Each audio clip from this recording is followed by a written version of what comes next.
कुछ करते हैं करता है तो इस तरह का माइक्रो। इसी तरह आपका जैसे पंचायत है, पंचायत इसका जो वर्किंग है ना उसको सिर्फ बता दिए, हम लोग देख लेंगे। आपको उसका तो ये वीडियो मेरा अपलोडेड है, ठीक है ना। और क्योंकि नेटवर्क के कारण अच्छे से आवाज नहीं जाएगा तुम लोगों को, नेटवर्क के कारण आवाज बहुत अच्छे से नहीं जाएगा, लेकिन ये वीडियो तुम लोग को सब शेयर किया हुआ है इसलिए ये प्रॉब्लम नहीं आएगा, ठीक है ना। तो देखो वर्किंग प्रिंसिपल ऑफ, यहाँ पे तुमको इनक्यूबेटर बताया जा रहा है। वर्किंग प्रिंसिपल ऑफ इनक्यूबेटर, इसमें हम शुरू में यही बताए हैं। पहले तो देख लो, ये इंस्ट्रूमेंट देखोगे लैब में, हम लोग की लैब में ये ब्लू कलर का, और अभी जो इधर जो दिखाया गया ये जो है देखिए पूरा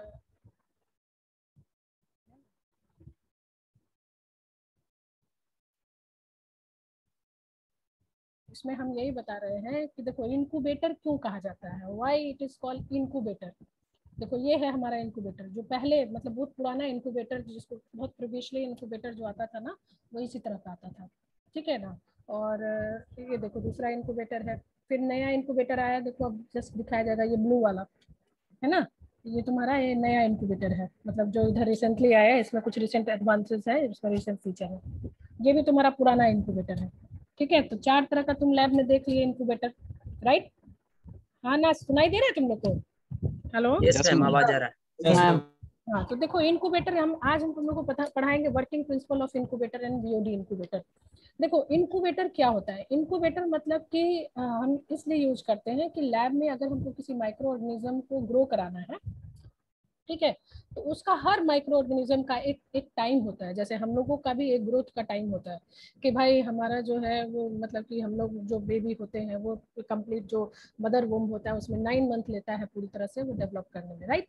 इसी तरह हर ऑर्गेनिज्म का, हर इवन तुम्हारा माइक्रो या माइक्रो दोनों ऑर्गेनिज्म का एक टाइम होता है जिसमें कि वो फुली ग्रोन होता है। इसी टाइम को हम लोग कहते हैं इंक्यूबेशन, राइट। तो माइक्रो ऑर्गेनिज्म का भी इंक्यूबेशन टाइम होता है जो कि 24 से लेके मतलब कि 48 आवर या उसे 72 आवर कह सकते हो। मतलब कुछ कुछ माइक्रो ऑर्गेनिज्म जो है वो 3 दिन भी लेता है अच्छी तरह से फुली ग्रो होने में, और कुछ माइक्रो ऑर्गेनिज्म जो होता है वो 24 घंटा में ग्रो कर जाता है। तो ये जो उसका टाइम होता है ये उसका इंक्यूबेशन टाइम होता है। अब हम वैसे तो हमारा जो मोस्टली जो माइक्रो ऑर्गेनिज्म होते हैं वो मेसोफिलिक रेंज के होते हैं। मेसोफिलिक रेंज कहने का मतलब कि कितना, बताओ तुम ही लोग बताओ, मेसोफिलिक रेंज मतलब क्या होता है, बताओ। माइक्रो ऑर्गेनिज्म 3 ग्रुप में होते हैं, ये हम बताए हैं तुम लोग को एक बार। एक micro human body temperature, human body temperature कह सकते हैं। देखो 3 रेंज होता है जो टेम्परेचर होता है वो, एक होता है साइक्रोफिलिक, दूसरा होता है मेजोफिलिक एंड तीसरा होता है हमारा थर्मोफिलिक। तो साइक्रोफिलिक मतलब हो गया कि वैसा ऑर्गेनिज्म जो कि कोल्ड लिविंग हो, जिसको कि एकदम लो टेम्परेचर चाहिए, 0 से 5 डिग्री सेंटीग्रेड टेम्परेचर चाहिए, और इस टेम्परेचर पे वो फुल ग्रोथ करता है और मतलब उसका डेवलपमेंट जो होता है वो अच्छा होता है, राइट। इसी तरह जो कुछ ऑर्गेनिज्म जो होता है वो लगभग तुम्हारा मतलब कह लो कि 7 डिग्री या 6 डिग्री सेंटीग्रेड से ऊपर लगभग वो 20 डिग्री सेंटीग्रेड तक रहता है, ठीक है। तो 20 से 25 या 35 मतलब जो बॉडी टेम्परेचर जो कह रहे हो जो हम 37 डिग्री सेंटीग्रेड होता है, ये जो टेम्परेचर होता है यानी कि 25 से लेकर 37 डिग्री सेंटीग्रेड तक का जो टेम्परेचर होता है उसको मेसोफिलिक कहते हैं। देखो हर जो टेम्परेचर होता है ना, अगेन वो 3 मतलब मिनिमम, मैक्सिमम और बीच में होता है कार्डिनल टेम्परेचर। कार्डिनल टेम्परेचर मतलब होता है तुम्हारा एप्रोप्रिएट टेम्परेचर। मिनिमम टेम्परेचर होता है कि मतलब कि मिनिमम इतना, मतलब इतना से कम अगर तुम टेम्परेचर दोगे तो माइक्रो ऑर्गेनिज्म सर्वाइव नहीं करेगा।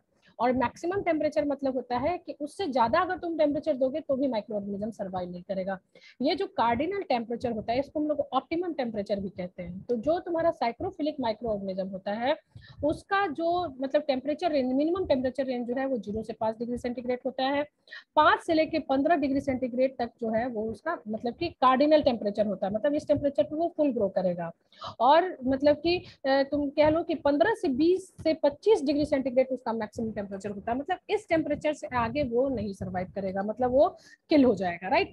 इसी तरह मेजोफिलिक का भी इसी तरह होता है कि मतलब 10 से 15 जो होगा वो मिनिमम होगा, फिर तुम्हारा मतलब कि 15 से 25 जो होगा वो उसका कार्डिनल टेम्परेचर होगा, या 25 से भी और थोड़ा चले जाओ 30 भी कई सम टाइम होता है, 35 भी होता है। लेकिन 35 से एबव अगर जो टेम्परेचर दोगे तो मेजोफिलिक माइक्रो ऑर्गेनिज्म सर्वाइव नहीं करेगा। इसी तरह टेम्परेचर जो थर्मोफिलिक होता है वो हाई टेम्परेचर, यानी कि उनके लिए जो है वो 40 से 45 डिग्री सेंटीग्रेड जो है वो मैक्सिमम टेम्परेचर होता है। तो जैसे अगर मेजोफिलिक रेंज का कोई माइक्रो, मोस्ट ऑफ द जो माइक्रो ऑर्गेनिज्म है ना, जैसे जो कॉमनली फ्रिक्वेंटली पाए जाते हैं, जैसे तुम्हारा इकोलाई हो गया, या तुम्हारा लैक्टोबैसिलस हो गया, थर्मो ये सीडोमोनास, ये सब जो माइक्रो ऑर्गेनिज्म होते हैं ना, ये मेजोफिलिक रेंज के होते हैं। मतलब इनको ग्रो करने के लिए कोई ऐसा मतलब कि कोई विशेष टेम्परेचर का जरूरत नहीं होता है। उनको अगर हम पेट्री प्लेट्स में ग्रो करा के और हम नॉर्मल टेम्परेचर पे भी उनको छोड़ देंगे तो वो ग्रो कर जाएंगे। बट कुछ माइक्रो ऑर्गेनिज्म जो होते हैं वो साइक्रोफिलिक भी होते हैं, कुछ जो होते हैं थर्मोफिलिक भी रहते हैं। लेकिन अब जैसे मान लीजिए कि हम लोगों को सपोज करो कि कोई साइक्रोफिलिक माइक्रो ऑर्गेनिज्म को ग्रो कराना है, तब हम लोगों को क्या चाहिए, हमको एक ऐसा इंक्यूबेटर चाहिए जिसमें कि हम उतना टेम्परेचर दे सके जो कि तुम्हारा साइक्रोफिलिक माइक्रो ऑर्गेनिज्म की ग्रोथ को करवाएगा। ठीक है ना। तो ये जो इंक्यूबेटर होता है, ये इंक्यूबेटर वही एप्रोप्रिएट टेम्परेचर तुम्हारा प्रोवाइड करता है, राइट। ये जो तुम नॉब्स देख रहे हो ना, डिफरेंट नॉब्स देख रहे हो ना, ये सारा इसका कंट्रोल और सेटिंग पॉइंट होता है, जिसमें कि अगर तुमको मान लीजिए कि सेट करना होता है, जैसे तुमने किसी माइक्रो ऑर्गेनिज्म को 5 डिग्री सेंटीग्रेड पे ग्रो कराना है, तो हम लोग यहाँ पे क्या करते हैं कि नॉब का मतलब एडजस्टमेंट करके और इसको हम लोग टाइम एंड जो टेम्परेचर है वो सेट करके हम लोग इसको बंद कर देते हैं। और नेक्स्ट डे जब हमारा टाइम ओवर हो जाता है, जब हम नेक्स्ट डे जाते हैं तो देखते हैं कि हमारा माइक्रो ऑर्गेनिज्म जो है वो ग्रो कर गया। अगर थर्मोफिलिक माइक्रो ऑर्गेनिज्म है तो थर्मोफिलिक माइक्रो ऑर्गेनिज्म के अकॉर्डिंग हम टेम्परेचर वहाँ पे सेट कर देते हैं, और इस तरह से हम उसका मतलब कि नेक्स्ट डे जो है वो पेट्री प्लेट से हम लोग ग्रोथ निकाल लेते हैं। ये कैबिनेट खुलेगा, मैंने कैबिनेट खोला हुआ, इसके अंदर तुम देखोगे कि डिफरेंट जो है वो स्टैक लगे हुए, मतलब कि डिफरेंट कैबिनेट बने हुए हैं। ठीक है ना। अब उस कैबिनेट में तुम चाहो तो अपना पेट्री प्लेट से, अगर तुमने फ्लास्क में ग्रोथ करवाया हुआ है तो फ्लास्क वगैरह अपना मतलब कैपेसिटी होता है उसमें तुम जितनी मर्जी उसमें रख सकते हो। मतलब बहुत ज्यादा उसमें प्लेट्स एंड बहुत ज्यादा तुम बीकर चाहो या फ्लास्क चाहो तो उसमें तुम टेम्परेचर देके उसको वहां पे रख सकते हो। तो अब लैब में जो है ना वो तुम्हारा 3 तरह का इंक्यूबेटर दिखाएगा। 3 तरह का क्या मतलब, एक तो पुराना और एक तुम्हारा नया है। ये सब तुम्हारा पुराना वाला है जिसमें कि उतना ज्यादा मतलब कि नए फीचर्स नहीं लगे हुए हैं, है ना। एक एक डब्बा जैसा है जिसमें कि बस टेम्परेचर को तुम एडजस्ट कर सकते हो, राइट। लेकिन ये जो तुम्हारा नया वाला जो ब्लू वाला जो अभी तुम्हारा इधर जो दिखा रहा था ना, देखो ये जैसे खुला है ना, देखो अंदर ये सारा तुम्हारा कैबिनेट्स है, डिफरेंट मतलब कि ये बने हुए हैं, लेयर बना हुआ है। तो मतलब नीचे जो है वो लगा के, ये देखो ये जो है ना, ये जो फैन जो है ना, ये एक्चुअली टेम्परेचर को कंट्रोल करता है। गर्म होगा तो ये फैन चलने लगेगा, और ठंडा मतलब कि टेम्परेचर ज्यादा हो जाएगा तो ये जस्ट लाइक जैसे तुम एसी वगैरह में नहीं देखते हो कि भाई एक सिस्टम होता है कूलिंग का भी, एक नॉर्मल टेम्परेचर जितना चाहिए उसको एडजस्ट करने के लिए अंदर फैन का सिस्टम लगा होता है। ये हमारा देखो ब्लू वाला है जो कि तुम्हारा नया इंक्यूबेटर है ना।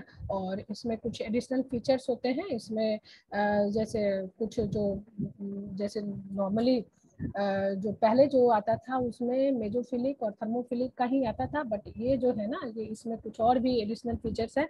जैसे तुमने नीचे देखा होगा कि ये जैसे देखो, ये जो सबसे नीचे वाला जो है ना ये पोर्शन, ये ना सेकर होता है ना, इसको इंक्यूबेटर सेकर भी बोलते हैं।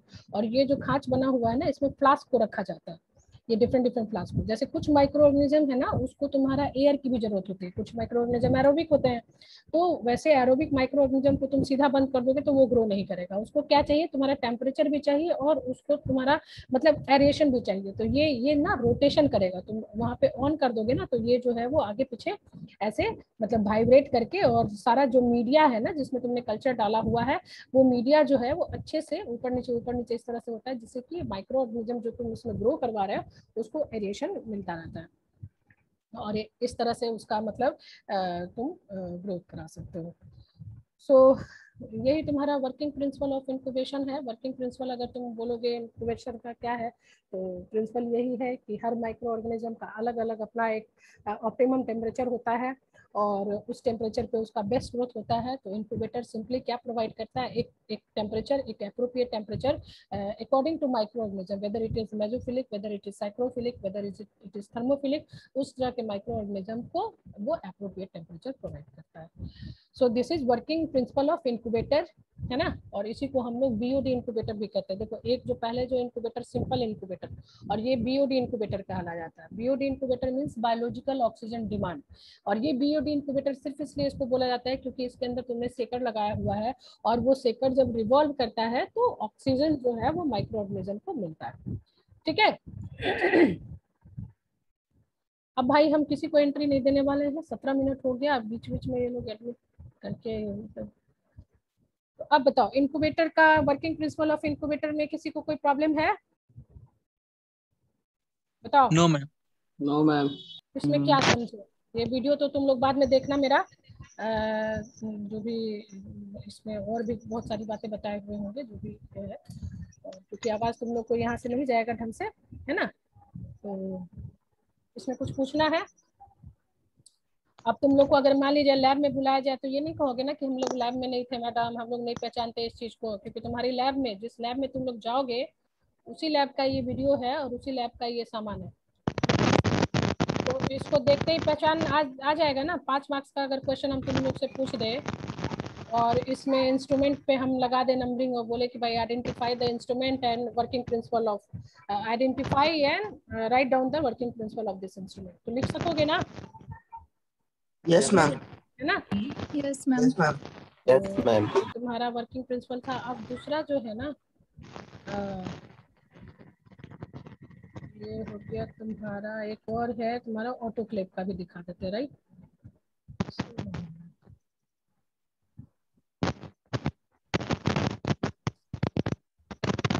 तो वीडियो हम बना ही रहे थे, फिर बीच में काम पड़ गया तो छूट गया, नहीं तो सारा जितना भी प्रैक्टिकल का तुम्हारा इसी तरह वीडियो हम बना के तुम लोग को भेज देते, तो तुम लोग को ये नहीं होता कि हम लोग लैब में नहीं गए, है ना।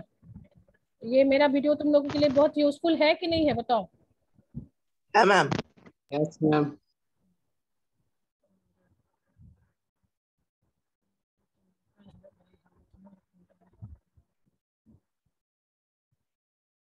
तुम अपने लैब में करते हो ना तो क्या होता है ना कि फेमिलियर होता है आदमी।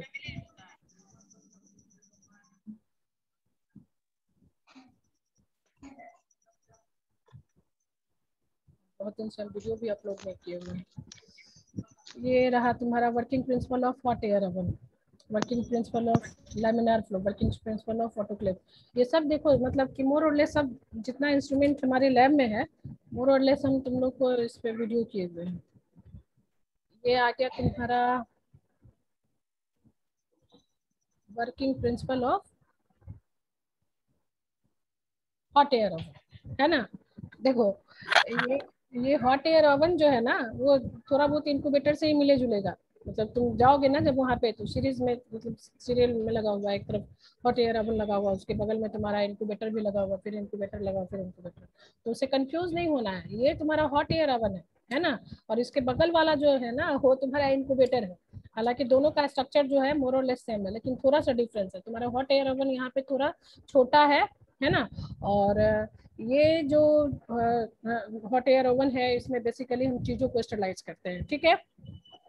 अब देखो तुम क्या स्टरलाइज कर रहे हो, इस पे तुम्हारा डिपेंड करता है कि तुम, मतलब कि जो तुम्हारा मटेरियल है उस पे तुम अपना इंस्ट्रूमेंट तुम्हें चूज करना होता है। जैसे से फॉर एग्जांपल अगर तुम्हारे पास ग्लास वेयर है, मतलब कि पेट्री प्लेट्स है, फ्लास्क है ना, ये सब चीज है जिसमें कि कोई ज्यादा कॉम्प्लिकेशंस नहीं है और जो कि हाई टेम्परेचर को बर्दाश्त कर सकता है, उसको तुम लोग क्या करोगे कि हॉट एयर ओवन में डालोगे।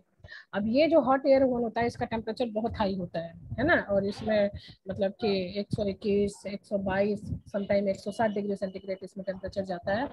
और इतना ज़्यादा हाई टेम्परेचर होता है कि इसको, जैसे हम लोग क्या करते हैं कि जब तुम लोग काम वाम कर लेते हो, जब सारा कुछ ये काम, 1 डिसलाइक भी आया हुआ है इसमें इसका तो जब सारा जो पेट्री प्लेट्स, फ्लास्क वगैरह जब धुल के आ जाता है, जैसे जो हमारे लैब में जो बालकिशन जी उसको जब धो के ले आते हैं, है ना। तो हम लोग क्या करते हैं कि सीधा इसमें यही हॉट एयर ओवन जो है उसमें हम लोग उसको डाल देते हैं और लगभग 2-3 घंटे के लिए हम लोग सेट कर देते हैं टेम्परेचर। वहाँ पे अगेन सेटिंग है, वहाँ पे मशीन है, वहाँ पे हम लोग टाइम को सेट कर देते हैं 2 घंटा। उसके बाद हम लोग टाइम को सेट करके उसको हम लोग बंद कर देते हैं। जो पेट्री प्लेट्स होता है उसके लिए तुम्हारा केन आता है, इस तरह से कैन है जो कि तुमने देखा होगा जब इंस्ट्रूमेंट को जब तुम लोग पहचान रहे होगे तो उस टाइम पेट्री प्लेट कैन आया होगा। तो उस कैन में हम लोग पेट्री प्लेट्स को डाल के हॉट एयर ओवन में डाल देते हैं। तो हॉट एयर ओवन में हम मतलब कह सकते हैं कि इन चीज़ों को जो हमारा ग्लास वेयर है उसको हम लोग अच्छे से स्टरलाइज कर सकते हैं। इसमें हाई टेम्परेचर होता है, टाइम इसमें कम लेता है और ये इसका एडवांटेज कह लो या चाहे जो कह लो। तो लेकिन अगर हमें सपोज करो कि लिक्विड को करना है, जैसे जिसमें कि तुम कल्चर मीडिया, देखो ये मैंने खोल के दिखाया हुआ है, ये इस तरह से ये तुम्हारा पेट्री प्लेट का कैन है। इसको तुमने लैब में देखा होगा, ये केन है ना। इसी केन को खोल के इसमें पेट्री प्लेट्स डाला जाता है। ये क्या है बताओ, ये ऊपर क्या लगा हुआ है बताओ, क्या रखा हुआ है, इसको क्या बोलते हैं बोलो? बीकर है मैम। ये बीकर ग्लास है, जार हाँ हाँ। और फ्लास्क था, देखो यहाँ पे ये टेम्परेचर एडजस्टमेंट का है, ये ग्रीन है, ये रेड है ना। यहाँ पे हम लोग क्या करते हैं कि टाइम यहाँ पे सेट कर देते हैं। तो टाइम सेट कर देते हैं तो अभी जब तक कि तुम्हारा मतलब अप्रोप्रिएट टेम्परेचर नहीं आएगा ये दोनों जलेगा, ठीक है। और जैसे ही तुम्हारा अप्रोप्रिएट टेम्परेचर आ जाएगा, मतलब टाइम जितना तुमने टाइम सेट किया वो आ जाएगा, तो ये तुम्हारा जो लाल वाला बत्ती है वो बंद हो जाएगा, ठीक है। बंद हो जाएगा तो तुम क्या करोगे इमीडिएटली, ऐसा नहीं कि उसको इमीडिएटली तुम खोल दोगे, है ना। मैम मैम वीडियो में ग्रीन वाला बत्ती बताया गया। अच्छा सॉरी, हाँ ये लाल वाला बत्ती मतलब, हाँ ठीक है ग्रीन वाला बत्ती, तो हम ग्रीन ही वाला बोले ना कि लाल वाला बत्ती बोले? लाल वाला बोले थे। अच्छा सॉरी। ये ग्रीन बत्ती जब जल जाएगा तो समझना कि तुम्हारा जो सामान है वो स्टरलाइज हो जाएगा, ठीक है ना। अब क्या करोगे कि स्टरलाइज तो हो गया, लेकिन ऐसा नहीं कि उसी दिन जाके झटके से तुम खोल लोगे, क्योंकि इतना अंदर हाई टेम्परेचर है कि तुम्हारा हाथ जल सकता है, तुम्हारा मुंह भी जल सकता है ना। तो हम लोग इसको ऐसे ही बंद कर देते हैं और नेक्स्ट डे, जैसे अगर मान लीजिए कि तुमको आज अगर रिसर्च लगाना है, कोई रिसर्च करना है, किसी माइक्रो ऑर्गेनिज्म को ग्रो करना है, तो तुम ये तो तुम सारा जो प्रिपरेशन होगा वो तुम एक दिन पहले कर लोगे, ठीक है ना। सारा धो धा के, और इसमें सारा जो पिपेट्स है, पिपेट्स भी इसमें स्टरलाइज कर सकते हैं, पिपेट का भी तुम्हारा उसमें बॉक्स होता है, उन सब बॉक्स को डाल के छोड़ दोगे। और नेक्स्ट डे जब तुम आओगे तो एज सच जो पिपेट का जो बॉक्स है एज सच उसको लेमिनार में जाके रखा जाता है। जो तुम्हारा पेट्री प्लेट का बॉक्स है वो एज सच जाके लेमिनार में रखा जाता है ना। अब जैसे मान लिया जाए कि तुमको अगर हम बोले कि चलो मीडिया, लिक्विड मीडिया को स्टरलाइज करना है, तो क्या तुम यूज करोगे ये hot air oven? No ma'am. No ma'am. क्यों यस। क्यों नहीं करोगे बताओ, और वो तो क्यों? वेपोराइज हो जाएगा ना। जिसने, हाँ बोलो। वेपोराइज हो जाएगा मैम वो। वेपोराइज हो जाएगा, हाँ जल जाएगा, ठीक है। तो डीनेचर्ड भी हो जाएगा। डीनेचर्ड भी हो जाएगा, राइट, ठीक है। तो सीधा बात है भाई, हम लोग जो गरम मतलब कि जो खाने पीने का चीज है उसको हम लोग उसमें नहीं करेंगे ना। अगर हम माइक्रो ऑर्गेनिज्म को ग्रो करवा रहे हैं तो माइक्रो ऑर्गेनिज्म के खाने पीने का चीज तो उसका मीडिया ही होगा। तो उस मीडिया को अगर तुम ओवन में रखोगे तो वो पूरी तरह से जल जाएगा। तो अब हम क्या यूज करेंगे उसके बदले, अगर हमको मीडिया को स्लाइस करना होगा तो हम लोग क्या यूज करेंगे बताओ? ऑटोक्लेव। ऑटोक्लेव यूज करोगे, ठीक है। तो ऑटोक्लेव वाला कहाँ गया वीडियो? देखो अगर तुम लोग बोलोगे कि आइडेंटिफिकेशन ऑफ ग्लासवेयर तो उसका भी वीडियो डाले हुए हैं हम, ठीक है ना। जो जितने भी लेबोरेटरी के ग्लासवेयर हैं वो सब हम डाले हुए, फोटो दिखा दिखा के तुम लोग को बताया हुआ है, ठीक है। तो ये तो इसको, लेमिनार एयर फ्लो है ना मैम जो ये तो दिखा। लेमिनार फ्लो है। हम हॉट इसका ऑटोक्लेव का दिखाना चाह रहे हैं। अरे यार क्या तमाशा है, तुम लोग बीच बीच में आने का, एक किसी को हम नहीं पसंद। ये 4 मिनट वाला वीडियो ना ऑटोक्लेव का ही था। हाँ हाँ कहाँ गया?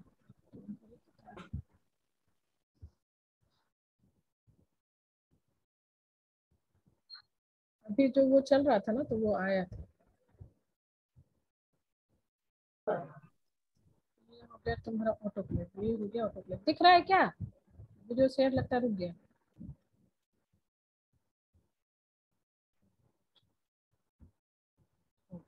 ये वाला जो है ना ये तुम्हारा ऑटोक्लेव का ये वाला, how to use autoclave in microbiological laboratory. आज तुमको हम बता दिए hot air oven, BOD incubator, और अब जो हमारा नेक्स्ट जो वीडियो है वो है तुम्हारा ऑटोक्लेव। ये देख रहे हो ना, लैब में अगर तुमसे पूछे कि बताओ भाई इसमें कौन है इन ऑटोक्लेव, तो तुम लोग पहचान जाओगे ना, यही हमारा ऑटोक्लेव है ना। अब ये देखो, Yes, ma'am. ये ऑटोक्लेव ना, इसका सारा सिस्टम जो है वो बस ये देखो यहाँ पे डिस्प्ले हो रहा है, ठीक है। पीछे जो है वो इसका जैसे तुमको बताया कि अगर कोई मॉइस्ट जिसमें कि मॉइस्चर की जरूरत हो, खासकर जैसे हमको अगर मीडिया को स्टरलाइज करना हो, है ना, तो ऑटोक्लेव ही यूज करेंगे, ठीक है। इसमें हम लोग ग्लास वेयर को भी स्टरलाइज कर सकते हैं, ठीक है ना। ग्लास वेयर को भी हम लोग चाहे तो ग्लास को, बीकर को, इन सबको हम लोग सिल्वर फॉयल लगा के या कॉटन प्लग लगा के हम लोग इसको यूज कर सकते हैं। ये ऑटोक्लेव जो है ना वो देखो एक ऐसे मतलब कि सिलेंड्रिकल एक क्या बोले, एक सिलेंडर की तरह होता है, और इसमें ये नॉब्स लगे रहते हैं, ये नॉब्स और ये जो है वो कैप होता है ना। इसमें क्या देखना होता है, जब मोस्ट इम्पोर्टेंट थिंग इसमें तुम्हारा पानी का लेवल देखना होता है, ये देख रहे हो ना। और ये ना इसके अंदर तुम्हारा स्टैंड भी है, तुम चाहो कि डायरेक्ट हम मतलब कि रख दे तो कई बार पानी उसमें लग सकता है ना, तो इसलिए हम लोग इसमें स्टैंड में कई बार सामान को रख के अच्छे से अरेंज करके, और आज सच हम लोग स्टैंड को नीचे डाल देते हैं, ठीक है। और ये देखो तुम्हारा पानी का लेवल है, ये सब तुम्हारे वीडियो में दिया हुआ है, सब कुछ बताया हुआ है। ये हमारा स्टैंड है जो कि तुम बाहर भी निकाल सकते हो, और लेकिन इसमें डालने के लिए हम लोगों को बहुत प्रिपरेशन करना पड़ता है। ऐसे ही नहीं कि कोई भी चीज़ ऐसे खुला में इसमें डाल दोगे, उसके लिए हमें प्रिपरेशन करना पड़ता है। जैसे फ्लास्क है तो फ्लास्क में अच्छे से तुमको कॉटन प्लग लगाना होगा, पेट्री प्लेट्स है तो पेट्री प्लेट्स को अच्छे से एल्युमिनियम फॉइल में रैप करना होगा, है ना। और तुम्हारा अगर मतलब कि बीकर है तो बीकर को भी अच्छे से तुम्हें कवर करना होगा। अगर पिपेट्स है तो पिपेट्स को भी तुम चाहो तो उसका जो केन होता है उसमें डायरेक्ट डाल सकते हो, या पिपेट को हम लोग अच्छी तरह से एल्युमिनियम फॉइल में उसका मतलब कि ऊपर एक कॉटन लगा के और उसके बाद उसको हम लोग रैप करके रखते हैं। इसमें पानी का लेवल बहुत ही इंपॉर्टेंट है, क्योंकि पानी का लेवल अगर नहीं रहेगा तो तुम्हारा इंस्ट्रूमेंट जो है वो खराब हो सकता है। तो देखो इसमें पानी का लेवल चेक करने के लिए एक तुम्हारा नीचे दिया रहता है इधर कहीं पे, जो कि इस वीडियो में तुम्हारा दिया हुआ है, उसमें तुम्हारा जैसे जैसे पानी तुम डालोगे वो लेवल जो है वो ऊपर चढ़ता चला जाता है। तो बेसिकली हम लोग पानी जो है वो थोड़ा सा मतलब कि इतना डालते हैं कि इसके नीचे ही रहे, ये जो हमारा स्टैंड है ना उसके नीचे ही रहे, ऐसा नहीं कि एकदम लबालब भरा रहे, ठीक है ना। अब क्या करते हो, जो सामान तुम्हारे पास है, अच्छा दूसरा चीज ये जान लो कि तुम्हारा हॉट एयर ओवन जो तुम्हारा ऑटोक्लेव है, ये हॉट एयर ओवन जो होता है वो ड्राई एयर पे काम करता है, और जो तुम्हारा ऑटोक्लेव है वो मॉइस्ट एयर पे काम करता है। तो अब अगर हम तुमसे पूछे कि दोनों में ज्यादा इफेक्टिव कौन होगा, अगर तुम स्टरलाइज करने की बात करो तो तुम्हारा हॉट एयर ज्यादा इफेक्टिव होगा कि ऑटोक्लेव ज्यादा इफेक्टिव होगा? Hot air. हॉट एयर ज्यादा इफेक्टिव होगा। एनीबॉडी? आंसर सही है Kajal? Ma'am moist fertilizer most air का ज्यादा होगा या ऑटोक्लेव? ऑटोक्लेव ही होगा। Autoclave. Ma'am hot air oven में न्यूट्रिएंट्स किल हो जाता है। हाँ वो सही है, लेकिन हम बात करें यहाँ इफेक्टिव स्टरलाइजेशन की, मतलब अगर कहो कि कंप्लीट स्टरलाइजेशन किस में होगा, मतलब दोनों में से क्या हॉट एयर तुम्हारा ज्यादा इफेक्टिव होगा कि मॉइस्ट एयर? तो मैं moist air ma'am. Moist air कोने में जाएगा उसमें। तुम ये चीज बताओ कि जब हम लोग मतलब हाथ हम लोग का गैस पे आ जाता है, कुछ सामान अगर बनाने लगते हैं तो अचानक से हमारा जो हाथ है वो गैस के संपर्क में आ जाता है, उससे ज्यादा हम लोग को जलन महसूस होता है कि जब तुम रोटी पकड़ते हो और रोटी कहीं से एक कोना से फट जाता है और भाप से पेपर से ना, होता है उससे। पेपर से ऑटोक्लेव का पेनिट्रेशन पावर ज्यादा होता है। तो यही वजह है कि जो मॉइस्ट एयर होता है ना उसका पेनिट्रेशन पावर बहुत ज्यादा होता है, और यही वजह है कि मॉइस्ट एयर जो है वो ज्यादा इफेक्टिव होता है, ठीक है ना। तो समझ गए, यही वजह है कि तुम्हारा कुकर में खाना जो है वो जल्दी बनता है, क्योंकि तुमने क्या किया होता है, अंदर मॉइस्चर रहता है, और मॉइस्चर से जब डेवलप होता है प्रेशर, हाई प्रेशर डेवलप होता है, और हाई प्रेशर के कारण हाई हीट, तो इसीलिए कुकर में तुम्हारा जल्दी खाना बनता है ना। ये जस्ट लाइक एक कुकर है, ये कुकर के ही प्रिंसिपल पे काम करता है। यहाँ पे देखो ये दिखाया हुआ है कि ये फ्लास्क है, इस फ्लास्क में सपोज करो कि हमने इसमें डिस्टिल वाटर लिया हुआ है, लेकिन मैंने तुम्हें बताया कि जैसे इसमें एक एडिशनल प्रिपरेशन करना होता है। जैसे देखो ये फ्लास्क को अच्छी तरह से इसके ऊपर कॉटन प्लग लगाया हुआ है, देख रहे हो ना, ये कॉटन प्लग बनाने का भी एक अलग मेथड है ना। ये कॉटन प्लग बनाने का तो हम तुमको घर पे ही ये वीडियो बता देंगे कैसे कॉटन प्लग बनाया जाता है। सीखे हो कि नहीं तुम लोग लैब में कॉटन प्लग कैसे बनाते? नो ये नहीं। कॉटन ये कॉटन मेरे पास है घर में, इस कॉटन प्लग बनाने का हम तुमको एक और वीडियो घर में ही बना के उसको लोड कर लेंगे, देखना बहुत आसान है, ठीक है ना। बस क्या करते हैं कि कॉटन का पतला सीट लेते हैं, उसके ऊपर दूसरा सीट डालते हैं, 2-3 सीट डाल के, और उसको एकदम ऐसे गोल से हम लोग रोल आउट करते हैं। और वो मतलब कि उसका थिकनेस हम लोग डिपेंड करता है कितना बड़ा माउथ है। जैसे फ्लास्क है तो फ्लास्क के हिसाब से उसका हम लोग थिकनेस रखते हैं, है ना, उसको इस तरह से मोड़ के, ताकि मतलब जब तुम फ्लास्क को ऐसे उठाओ ना तो वो फ्लास्क तुम्हारा गिरे नहीं। अगर तुम कॉटन यहाँ से ऐसे पकड़ लोगे, पकड़ने के बाद भी तुम्हारा फ्लास्क जो होगा वो नीचे नहीं गिरेगा, है ना, मतलब इतना टाइट। ये सब ये सारी बातें इस वीडियो में है ना। तुम लोग अगर देखे होगे तो तुम लोग को ध्यान होगा कि ये सारी बातें मैंने बताई हुई है कि कैसे इसमें मतलब कितना हम लोगों को, कैसे क्या फ्लास्क हम लोग को यूज करना है, कैसे हम लोगों को कैसे बनाना है कॉटन फ्लास्क। अब हम लोग क्या करते हैं कि इसको डाल देते हैं उसमें ऑटोक्लेव में डाल के, और उसके बाद देखो बंद करने की भी विधि बताएंगे तुमको, ये सारा कुछ बताया हुआ है इसका।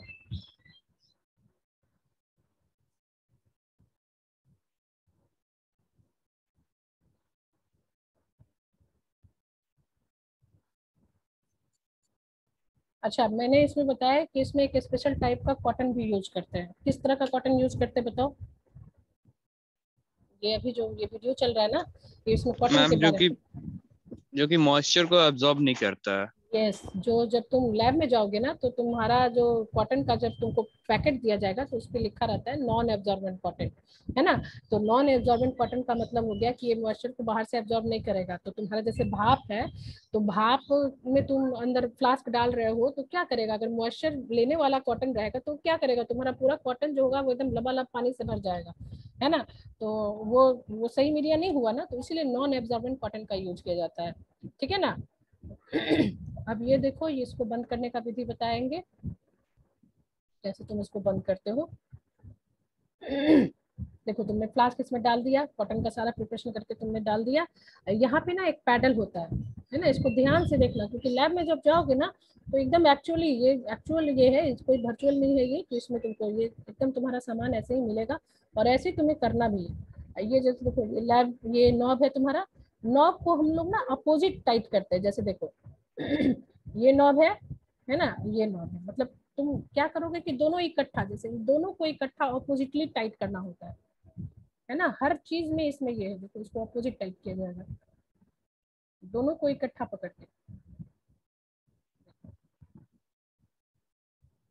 है ना, एक दूसरे के अपोजिट इसको टाइट किया जाता है, और बहुत अच्छी तरह से टाइट किया जाता है, क्योंकि इसके अंदर इतना ज्यादा प्रेशर रहता है कि अगर तुमने अच्छे से टाइट नहीं किया तो क्या हो जाएगा ना कि एक बहुत बड़ा एक्सीडेंट हो सकता है। नीचे का जो भी तुम्हारा ऑटोक्लेव का सामान है वो दोनों को एक ही बार करना होता है मैम? यस, दोनों को एक साथ, मतलब दो, देखो क्लॉकवाइज डायरेक्शन में मैम?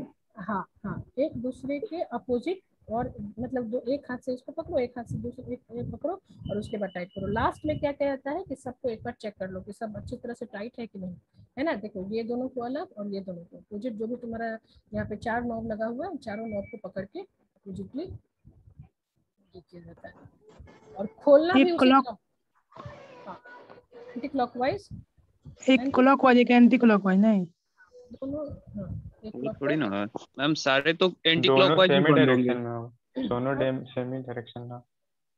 दोनों से, ये देख लो ना, ये मतलब कि बस यही है कि जिधर से टाइट हो, है ना, क्लॉकवाइज एंटी क्लॉकवाइज, ये तुम लोग अपने हिसाब से देख लो। जैसे स्क्रू हम लोग हाँ, को हम लोग करते हैं वैसे ही होता है। हाँ, बस वैसे ही अपोजिट ही, एक मतलब अपोजिट ही होगा। जैसे ये वाला जो है ना, ये तुम्हारा एंटी क्लॉकवाइज, तो ये भी तुम्हारा एंटी क्लॉकवाइज, ये भी तुम्हारा एंटी क्लॉकवाइज घूमेगा, वो भी एंटी क्लॉकवाइज, ये भी एंटी क्लॉकवाइज, एंटी क्लॉकवाइज, ही दोनों को घुमाना है तो टाइट होगा, ठीक है ना। और खोलने के लिए दोनों को क्लॉकवाइज, राइट। और यहाँ पे देखो, ये तुम्हारा ना, ये मतलब कि टेम्परेचर यहाँ पे डिस्प्ले होता है, यहाँ पे टाइम भी, ये सब तुम्हारा यहाँ पे सेट किया जाता है। पीछे तुम्हारा प्रेशर डिस्प्ले होता है जिसमें कि 15 जो पास्कल यूनिट है वो सेट रहता है, ठीक है। तो जैसे ही 15 पास्कल यूनिट आएगा, तुम्हारा अपने आप ये इसका जो है इंडिकेटर है वो तुम्हारा ऑफ हो जाएगा, और उसके बाद तुम क्या करोगे, छोड़ दोगे। ये सारी बातें इसमें है, ऑटोक्लेव में, मतलब बहुत अच्छे से तुमको यहाँ पे एक्सप्लेन किया हुआ है। 9 मिनट 10 मिनट का ये वीडियो है जिसमें तुमको हर छोटी छोटी बात बताया हुआ है, ठीक है ना। तो जब ये तुम्हारा सारा काम हो जाएगा तो अपने आप तुम्हारा उसका नॉब बंद हो जाएगा, और उस जब तुम्हारा 15 पास्कल पे जब तुम्हारा प्रेशर आ जाएगा, उसके बाद मिनिमम तुमको 15 मिनट तक छोड़ना है, ठीक है ना। बेसिकली हम लोग क्या करते हैं, जब हम लोग को सामान काम करना रहता है, तो जब आज अगर काम करना है तो हम कल ही क्या करते हैं कि सारा चीज़ों को हम लोग स्टेबलाइज कर लेते हैं, चाहे वो ऑटोक्लेविंग करना हो चाहे कुछ भी, उसको करके और सामान को हम लोग चाहे तो ऑटोक्लेव में ही रहने देते हैं, सिर्फ क्या करते हैं प्रेशर रिलीज कर देते हैं। इस ऑटोक्लेव में तुम देखोगे कि प्रेशर रिलीज करने का भी एक नॉब है। अगर तुमको आज जल्दबाजी है तो तुम क्या कर सकते हो कि धीरे धीरे धीरे धीरे प्रेशर को रिलीज कर सकते हो। ठीक है, इसमें एक और बात हम तुम लोग को बताए हुए हैं कि हम लोग प्रेशर क्यों धीरे रिलीज करते हैं, क्यों ना एक ही बार हम लोग, जैसे कुकर में ही बात करो तो कुकर का तुम लोग जो सीटी कहते हैं ना कि जब सीटी लग जाता है एकदम 2-3 सीटी लग जाता है तो उसके बाद तुम लोग कुकर को नीचे उतार के छोड़ देते हो, है ना, और जब ठंडा हो जाता है तब कुकर को छूते हो, है ना ऐसी बात। तो ऐसा क्यों करते हो बताओ, क्यों ना इमीडिएटली तुम ऐसे सीटी प्रेशर एक बार जाएगा तो वो ब्रस्ट हो जाएगा, मतलब फट जाएगा बाहर, उससे हम लोग। हाँ देखो वो तो प्रेशर नहीं ब्रस्ट नहीं करेगा, वो तो तब होगा जब तुम्हारा प्रेशर कुकर में पानी नहीं रहता है, तब वो ब्रस्ट करता है, ठीक है ना। इसके अंदर जो मटेरियल है ना मैम वो सब खराब हो जाएगा। खराब नहीं मैम, फेंका जाएगा बाहर की ओर, बहुत फोर्स लगेगा, आ जाएगा। Right answer ma'am pressure release एक प्रेशर रिलीज करेंगे ना, तो नीचे तुम्हारा क्या है, जैसे कुकर में होता है कि अंदर का मटेरियल बाहर आने लगता है, वैसे बॉयल टकरा कर जाएगा, कंटेनर्स में। बॉयल कर जाएगा, सीधी बात है। इतना ज्यादा तुमने अंदर प्रेशर रखा हुआ है, प्रेशर के कारण अंदर टेम्परेचर इतना ज्यादा है कि तुमने अगर इमीडिएटली प्रेशर रिलीज किया उसका, अगर कुकर का तुमने प्रेशर कुकर का जो सीटी है अगर उसको तुमने इमीडिएटली क्या किया तो चीज जो होगा वो अचानक से बॉयल होके तुम्हारा सारा सामान जो है वो हो सकता है कि कुकर को फाड़ के बाहर निकल जाए, है ना। और ऐसा कई बार मतलब कि हो चुका है, ये इस तरह के एक्सीडेंट्स होते रहते हैं। तो यही चीज यहाँ भी है। अगर तुमने देखो ये जो है ना, ये जो नॉब, ये तुम्हारा प्रेशर रिलीज करने का नॉब है, ठीक है ना ये, और ये जो है ना बंद करने का है। जब तुमको मतलब सॉरी ये प्रेशर रिलीज नहीं, यहाँ से एक्सेस पानी निकलता है, ये पानी का है, ये तुम्हारा प्रेशर रिलीज करने वाला मशीन है। जैसे जब तुमने सामान जब रख दिया तो ये इससे प्रेशर जो होगा वो निकलने लगेगा, शे शे शे का आवाज आने लगता है। तो आने लगता है तो तुम क्या करते हो कि इसको बंद कर देते हो, इधर इधर मूव कर देते हो, उधर डायरेक्शन में है तो ये तुम्हारा बंद है। अब सपोज करो कि तुमको सामान निकालना है, तुम्हारा टाइम ड्यूरेशन जो है वो पूरा हो गया, तो अब क्या करोगे कि धीरे से ये ना एकदम डायरेक्ट ये जो मैंने सीधा कर दिया ये नहीं, बिल्कुल धीरे से थोड़ा सा ऐसे करोगे ताकि हल्का हल्का प्रेशर जो है वो रिलीज हो, है ना। अचानक से करेगा तो क्या नीचे जो तुम्हारा जितना भी शीशे का ग्लास वेयर वगैरह है ना वो फट से तुम्हारा ऊपर आके और मतलब अंदर चकनाचूर हो जाएगा, और ज्यादा अगर बहुत ज्यादा प्रेशर रहेगा तो तुम्हारा जो ढक्कन है वो भी तुम्हारा फेंका के ऊपर चला जाएगा, है ना। तो इसमें बहुत सारी सावधानियां इसमें बरतनी होती है। और जब पूरी तरह से प्रेशर रिलीज हो जाए तो जब तुम देख लो कि अंदर एकदम प्रेशर नहीं है, उसको और थोड़ा तुम बेशक उसको 2-3 घंटे के लिए छोड़ दो। छोड़ने के बाद तुम क्या करो कि इसका अगेन ये जो पैडल है इस पे पाँव रखो, इस तरह से पाँव रखोगे तो थोड़ा सा वो मतलब कि ढीला होगा, और अगेन जो जिस तरह से तुमने नॉब को बंद किया था उस तरह से नॉब को तुम मतलब कि क्लॉकवाइज डायरेक्शन में अब तुम उसको ओपन करके और इसका सामान तुम लो तो बाहर निकाल दो। तो यही तुम्हारा वर्किंग प्रिंसिपल ऑफ, और कैसे इसमें काम करते हैं, कैसे इसमें सामान डालते हैं, यही तुम्हारा आज का। ठीक है, अब साथ के साथ तुमको लेमिनार फ्लो का भी बता दें। बोलो अभी बताइएगा मैम, रहने दीजिए। इतने में बोर हो गए तुम लोग? नहीं मैम बोर नहीं हुए मैम। तो लेमिनार, ये तुम्हारा लेमिनार का है, तो ये चैप्टर पूरा तुम्हारा खत्म। अब देखो तुम लोग पूछ रहे थे ना कि मैडम क्या लिखना है क्या नहीं लिखना है, तो ये तुम लोग को समझ में आ रहा है। 7 मिनट का वीडियो है लेमिनार फ्लो का, तो इसको तुम लोग देख लोगे, थोड़ा बहुत बता दे। लेमिनार में देखे हो कि नहीं लेमिनार का? थोड़ा बहुत देखते हैं। तुम लोग अपने से देखते रहते तो फिर हमको बताना पड़ता रहे। मेरे वीडियो में सब कुछ है जो अभी लैब तुम में लोग दिखाए थे सर, जैसे हम लाइव में दिखाए थे, बताए थे, कह रहा हूँ कि तुम लोग नहीं बताया गया है सर। हम लोग यस मैम बताया गया है, सब मशीन के बारे में बताया गया। शुरू में जो एडमिशन एक्चुअली लिए शुरू में, हाँ शुरू में तुम लोग कुछ कम आए होंगे ना, तो वो ठीक है, बात सही है। ये मेरा वीडियो तब उन लोग के लिए ज्यादा यूजफुल है जो लोग बाद में आए हैं, क्या है ना। और मेरे ख्याल से पंकज जी काफी अच्छा बताए भी होंगे तुम लोग को, ऐसा कुछ नहीं जो कि मतलब कि छूटा हुआ होगा, फिर भी हो सकता है कि कुछ ऐसी चीजें एक्सप्लेन कर दे जो कि वो ना बता पाए हो, उस टाइम के दिमाग में ना आया हो। तो ये जो काजल तुम तो अटेंड की हो ये लेमिनार फ्लो, ये जो लोग नहीं अटेंड किए हैं ये देख लो, इसको हम लोग लेमिनार फ्लो बोलते हैं, ठीक है ना। और इस लेमिनार फ्लो में 2-3 फीचर है जो कि बहुत इंपॉर्टेंट है। ये सारा चीज हम तुम लोग को वीडियो में बताए हैं कि ये देखो इस तरह से कैबिनेट होते, तो काफी पुराना लेमिनार फ्लो है हमारे पास, नया आएगा, जल्दी आएगा। ये तुम्हारा नीचे प्लेटफॉर्म है जिसपे कि तुम लोग काम करते हो, और ये ऊपर जो है वो तुम्हारा ढक्कन है, जो कि जब इसको मतलब क्योंकि काम करने के पहले क्या करना होता है ना कि यूवी लाइट होता है, इसमें 2-3 लाइट का सिस्टम है, एक यूवी और एक तुम्हारा विजिबल लाइट है, क्योंकि तुम्हारा नॉर्मल जो ट्यूब लाइट चलता है, और एक पंखा का इसमें नाम होगा। और पंखा जो है वो तुम्हारा यहाँ पाँव के पास भी रहता है और ये ऊपर भी तुम्हारा रहता है, जिसको कि हम लोग एयर फ्लो बोलते हैं, ये जो है ना। और आजकल तुमने सुना होगा HEPA, high efficiency particulate air, है ना। यही फिल्टर इसमें लगा हुआ रहता है, हेपा फिल्टर इसमें लगा रहता है। ये हेपा फिल्टर जो है ना, ये माइक्रो ऑर्गेनिज्म को फ्री रखता है, यानी कि जब तुम फैन जब ऑन करते हो ना, तो कोई किसी तरह का माइक्रो ऑर्गेनिज्म जो होगा वो तुम्हारे बॉडी पे नहीं चिपकेगा, क्योंकि जब तुम यहाँ बैठते हो ना, या चेयर लगा के जब बैठते हो काम करने लगते हो, तो हम लोग क्या करते हैं कि हेपा जो फिल्टर है उसको हम लोग ऑन कर देते हैं, और फैन की तरह चलता है जिसके आगे ये फिल्टर लगा हुआ रहता है। तो जो भी तुम्हारे कप, क्योंकि हेपा फिल्टर का जो फ्लो होता है वो बाहर की ओर होता है, मतलब कि एकदम ऐसे। तो जब तुम यहाँ पे बैठे रहते हो तो क्या होता है, तुम्हारे शरीर पे जो भी तुम्हारा माइक्रो ऑर्गेनिज्म वगैरह रहेगा वो सारा जो होगा वो बाहर की ओर जाएगा, अंदर की ओर नहीं आएगा, है ना। मतलब जस्ट लाइक दैट कि जब तुम एसी के सामने बैठते हो तो क्या होता है, एसी के सामने जब तुम बैठोगे और एक धागा रखोगे तो धागा क्या होगा, वो ऊपर की ओर उड़ेगा, अंदर तो नहीं जाएगा ना। तो यही प्रिंसिपल है यहाँ पे, मतलब जब तुम यहाँ बैठोगे ना तो सारा माइक्रो ऑर्गेनिज्म जो होगा वो तुम्हारा इस तरफ जाएगा, ऑपोजिट साइड में जाएगा, ये तुम्हारा लैमिनार वाले एरिया में नहीं आएगा। और सेम चीज तुम्हारा यहाँ पाँव के पास भी होता है, ठीक है। ये पाँव के पास भी हेपा फिल्टर, जो कि तुम्हारा पाँव वहाँ जो है अगर कुछ भी माइक्रो ऑर्गेनिज्म पाँव से चिपका कुछ आ जाता है तो वो भी हेपा फिल्टर जो है उसको बाहर रखता है। लेकिन इसके पहले हम लोग क्या करते हैं कि सबसे पहले जब भी काम करना होता है लेमिनार फ्लो पे, उसमें कम से कम आधा घंटा पहले हम लोग ये देखो यूवी लाइट का बल्ब लगा रहता है, इस यूवी लाइट को हम लोग जला के और छोड़ देते हैं। और ऐसा नहीं कि इसी यूवी लाइट के आगे खड़े हुए हैं, है ना। क्या करते हैं, इसका जो शीशा का जो कैबिनेट है उसको गिरा देते हैं, और गिरा के हम लोग कमरा छोड़ देते हैं, भाई कमरा से बाहर निकल जाते हैं। क्योंकि यूवी लाइट तो तुम लोग को पता होगा कि काफी डेंजरस होता है आँख के लिए, अगर तुम्हारे आँख में पहुंचेगा तो तुम्हारा आँख भी खराब हो सकता है ना।